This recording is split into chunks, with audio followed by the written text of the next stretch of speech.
Dalam pada itu, Majlis Kerjasama Teluk GCC bersetuju meluaskan perkongsian strategik dengan ASEAN dalam menepani cabaran global dan meraih peluang ekonomi bersama.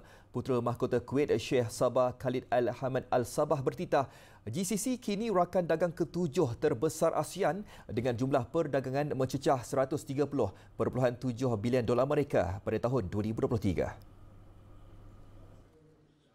Sheikh Sabah Khalid yang juga Presiden bagi sesi semasa Majlis Tertinggi GCC bertitah, blok itu berhasrat untuk meningkatkan angka berkenaan kepada 180 bilion dolar Amerika menjelang 2032. Titah baginda, persidangan kali ini mencerminkan komitmen bersama dalam membina perkongsian strategik berdasarkan kepentingan bersama, prinsip undang-undang antarabangsa serta pembangunan mampan untuk rakyat. Sidang Kemuncak ASEAN GCC pertama pada Oktober 2023 di Riyadh merupakan permulaan penting yang melakar kerangka kerjasama menyeluruh bagi berbentuk asas kukuh untuk mendorong pembangunan pesat.